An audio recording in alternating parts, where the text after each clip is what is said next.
esse acesso a dados da vítima, eles acabavam criando. Porque às vezes a pessoa estava com algum problema financeiro e procurava a Fênix Consultoria Limitada justamente para poder ter acesso a um empréstimo, por exemplo. E era ali que essa organização criminosa conseguia pegar toda a documentação das vítimas para que esses golpes fossem aplicados, tá, Isabelle? Qual a participação? A gente tem aí a gerente, que é aquela que está lourinha, que entra, se eu não me engano. Qual é o papel dela nesse esquema? A gente vê todos os partícipes dessa falsa empresa, que na verdade é empresa de estelionato, na verdade. Essa daí, qual é o papel da gerente nessa história de conseguir retirar o dinheiro dessas pessoas?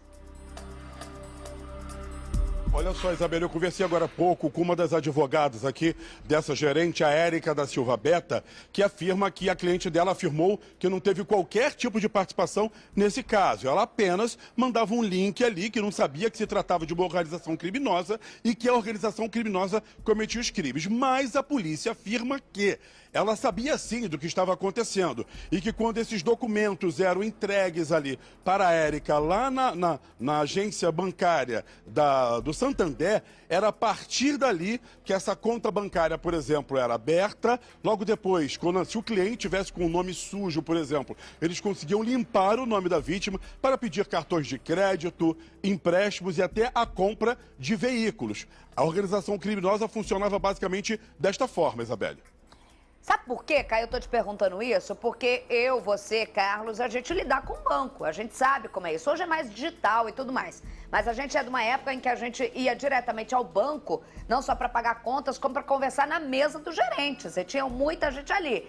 E você, naquela época, já sabia, para ter a própria segurança, que muitas vezes acessos a pedidos, abertura de contas, a empréstimos, você só conseguia com o gerente da sua conta. Você imagina agora no qual existe um investimento em segurança. Então, é óbvio que a polícia não levou à toa essa gerente de banco e que é óbvio que a polícia, a advogada de defesa dela, vai falar que ela recebia um link, que ela apenas não sabia. Agora, é impossível. Naquela época, isso eu tô falando de 8 a 9 anos, você já tinha 10 anos que a gente ainda ia nas agências, ainda fazia coisa diretamente com o gerente. Já era o gerente com você, num local completamente afastado, para não ter nem câmera para ler o que ele tinha acesso à sua conta. Imagina hoje. Então, assim, não é só isso que a advogada de defesa pode falar o que for.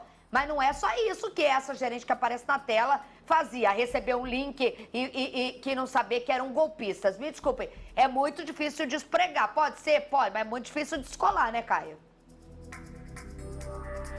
Com certeza, é por isso que a polícia afirma que com essa documentação toda que era pega lá na Fênix Consultoria, era essa documentação que chegaria nas mãos dessa gerente de banco e que ela fazia todos os trâmites ali dentro, para não deixar qualquer tipo de rastros. E todas as negociações feitas, né, dessas vítimas aí passaram, de acordo com informações da polícia, por essa gerente de banco. Agora há pouco eu conversei aqui com o delegado que preside a investigação, o Dr. Marcos Santana, que me disse o seguinte: essa investigação começou tem 7 meses, terão cerca de 10 clientes que foram vítimas dessa organização criminosa, só que eles já vinham atuando desde 2021.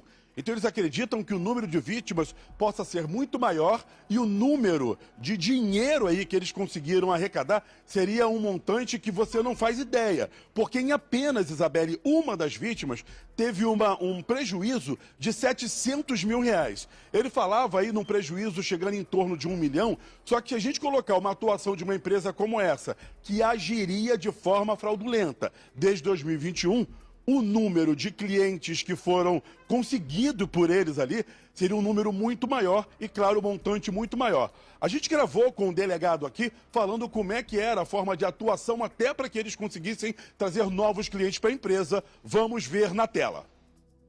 Foi um primeiro ato, né? A gente conseguiu identificar esses autores que utilizavam uma empresa como fachada para captar clientes. Esses clientes eram captados pessoas que estavam com dificuldades financeiras e não conseguiam ter lastro para poder fazer o empréstimo. Eles ofereciam uma facilidade bancária que conseguiriam esses empréstimos para essas pessoas, no entanto era um engodo. O que ocorria? As pessoas entregavam o documento acreditando que teriam uma conta corrente com um valor em empréstimo que poderiam tomar, mas nada disso ocorria. Eles abriam efetivamente a conta, mas eles a usavam, utilizando para fazer empréstimo para eles e usar cartões de crédito.